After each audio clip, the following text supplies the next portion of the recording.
Evet arkadaşlar, tekrardan merhaba. Şöyle bir kamera açısına bakıyoruz. Bulgaristan'dan girdik. Ee, Yani sınırdan geçtik. Şimdi buralarda biraz kameralar falan varmış.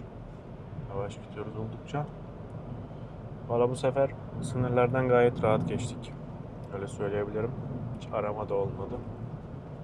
Güzel oldu yani. Şimdi burada Happy diye bir bar varmış. Orada bir yemek yiyeceğiz. Tabii daha bir yaklaşık 26 dakika yolumuz var oraya. Tabii dönüşler başlamış artık gurbetçilerde. O yüzden dönüş yönü birazcık daha yoğun. Yani dönen insanlar da daha fazla sıra bekliyorlar. Sınırlar oldu. Dün gece Niş'te kaldık.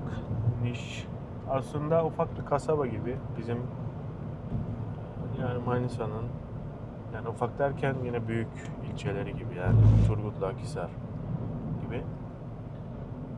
Ama hayat var yani, AVM'ler falan var. Şehir dışında bir otelde kalmıştık. Gece çok serindi ama gündüz bayağı sıcak. O organize sanayi bölgesi gibi bir yerde. Şimdi şurada bir yerde kamera var herhalde. Aynen 50 sınır. Buna riayet ederek. Şu herhalde tepedeki. Evet. Sırbistan'da kaybetmişim. AirPods'umu. Allah'tan Starbucks'a düşmüş. Orada olduğunu teyit ettik. Arkadaşlara söyledik. Bakalım geçen olan olursa oradan yapacaklar. Veya ben dönüşte alırım dedim. Tutar mısınız bir ay dedim. Tamam dedi. Gökhan Gökdeniz'in Turizm Info Center diye bir kanalı var Instagram'da. Oraya yazdık. Oradan bir iki kişi ulaştı, gidebiliriz diye. Evet, ona yazdık. O da paylaştı sağ olsun. Teşekkür edelim buradan kendisine. Şimdi Bulgaristan, yani şunu söyleyebilirim. Tabii ki ikinci geçişim Bulgaristan'a. Bulgaristan olsun, Sırbistan olsun biraz bize benziyor. Yani anlamında.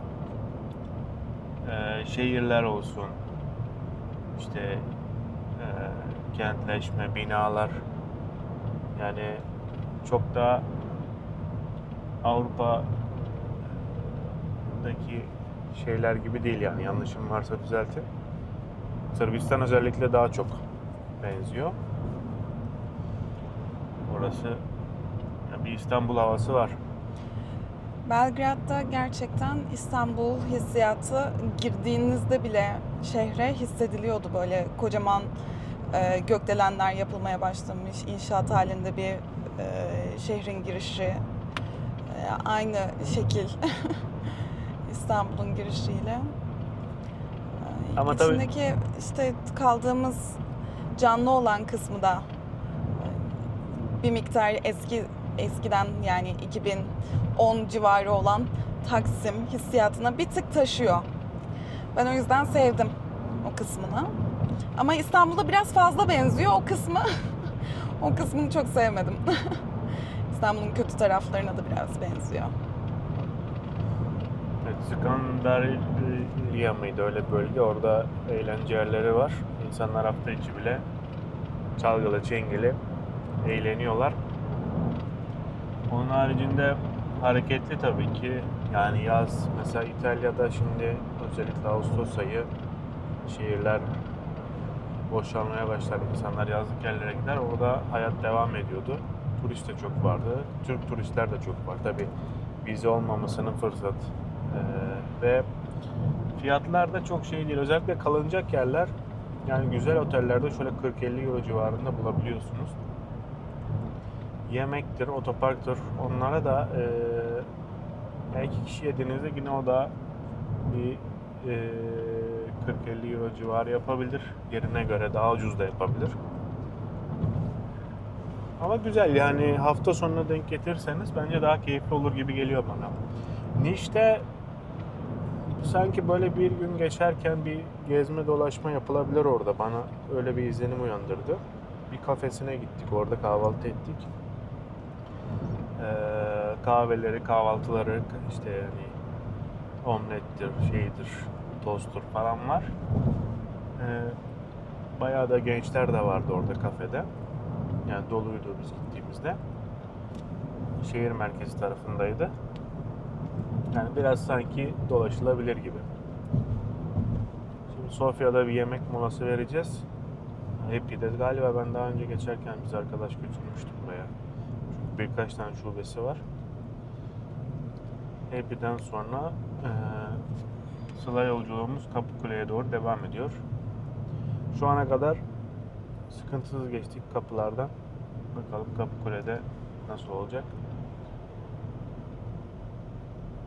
Şimdi evet, birazcık burada trafik gözüküyor ama kırmızılık gözüküyor. Ben trafikte lastik servis diyor. Özellikle Belgrad-Niş arasında Türk işletmelerin tabelalarına da denk geliyorsunuz. Bayburtlu, Konya, Düzce onlar var. Tam şimdi isimleri yanlış telaffuz ediyor olabilirim. Orada var. Şeyde ben bir tane dönerci de gördüm. Belgrad'da. Gitmedik gerçi ama. Özellikle şeyde porsiyonlar büyük, et porsiyonları. Çok aç değilseniz 2 kişi bile bölüşebilirsiniz. Ama çok aç olduğunuzda... Ve çok lezzetliydi. Evet, gulaş olsun. İşte ribiç miydi benim yediğim dün? Güzel. İki farklı yerdeydik. Gayet lezzetli. Bir yerde de veal yemiştik. Veal ne oluyordu? O da tamam şeyini unuttum. Türkçesini unuttum. O da haşlama bir etti. Güzeldi. Geleneksel mutfağı etler anlamında gerçekten çok lezzetli. Evet, köfteleri falan da var. Yuvarlak büyük köfte. Bizim o ince uzun İnegöl köfteler gibi onlardan da var. Onlardan bu sefer yemedim. Onlar da rakı yapıyorlar ama kayısı ya da sanırım incir gördük. Ayva, bu tip rakılar yapıyorlar. Evet, değişik rakılar var. Ama tabii bizimkinden biraz daha farklı. Onlar şat bardağı gibi böyle bir bardakta içiyorlar. Geleneksel mutfağı sunan restoranlarda o da servis ediliyor. Bir de o restoranlarda bir de çok güzel yöresel müzikleri çalan müzisyenler masaların başında çalıyorlar falan. Eğlenceliydi. İnsanlar da eğlenmeyi seviyorlardı. Kendilerinin söylediklerinde bile güzel şarkı söyleyen masalar vardı bizim gittiğimiz yerde. Evet.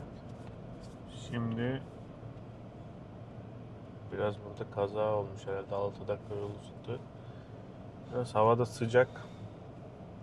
Özellikle gümrükten geçerken benim tarafından güneş vuruyordu. Yani bayağı sıcağı hissettim.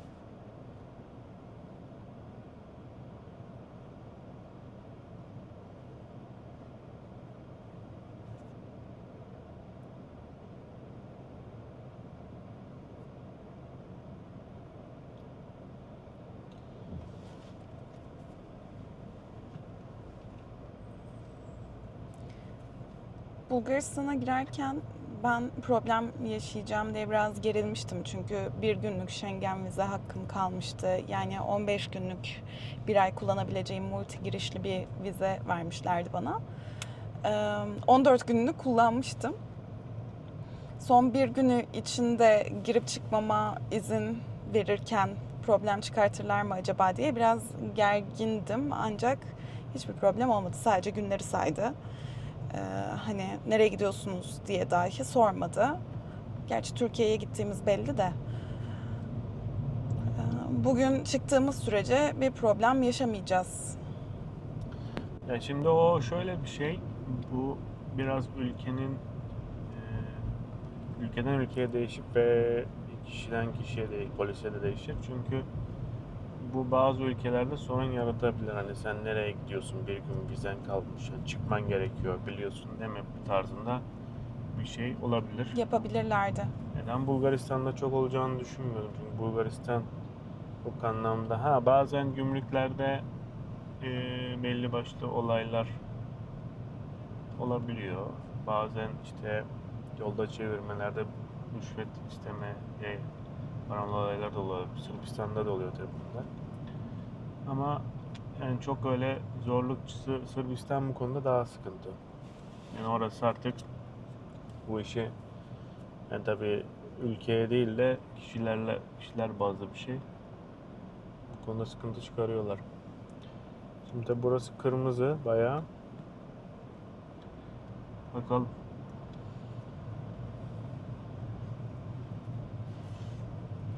Ama şunu hissettim yani birazcık nasıl derler, gurbetçiler, asıl Almancılar herhalde daha çok Haziran-Temmuz aylarında. Şimdi Ağustos mesela bizim İtalya'da daha böyle Ağustos tatil ayı gibi. Çoğu kişi Ağustos'ta gider. Özellikle 15 Ağustos haftası.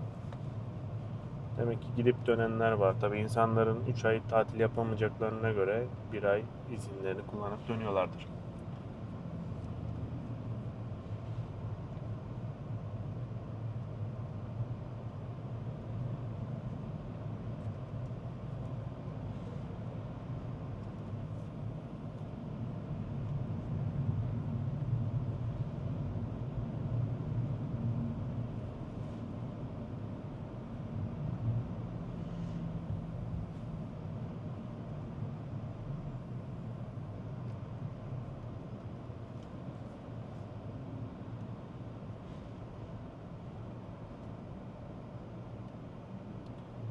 Aslında böyle dijital ve online çalışabilecek bir işiniz olduğu zaman ve seyahat sıkıntınız olan bu ülkelerde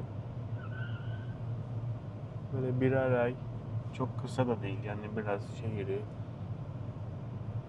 insanları, işte kültürü, yemekleri tanımak için böyle uzun uzun kalıp dolaşa dolaşa gittiğiniz yerlerde bilgisayar ortamından çalışma durumunuz olsa gayet güzel hatıralar, anılar biriktirirsiniz. Tabii bazen maddi durum, bazen vize problemi, iş durumu bunlara engel oluyor. Hizmet sektörü seçmemek lazım onun için. Yani bunun için online çalışabilecek bilgisayar üzerinden işlerde olabilir.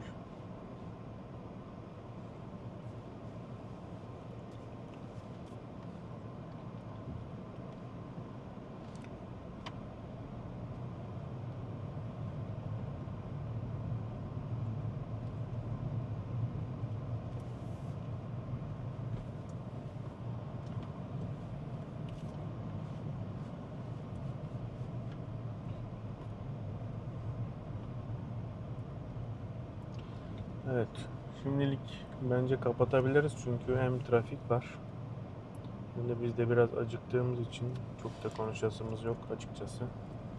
Biz de sağdan gireceğiz galiba, değil mi? Düz gösteriyor 110 metre daha. Daha sonra tekrardan yayın açarız arkadaşlar. Tamam. Görüşmek üzere.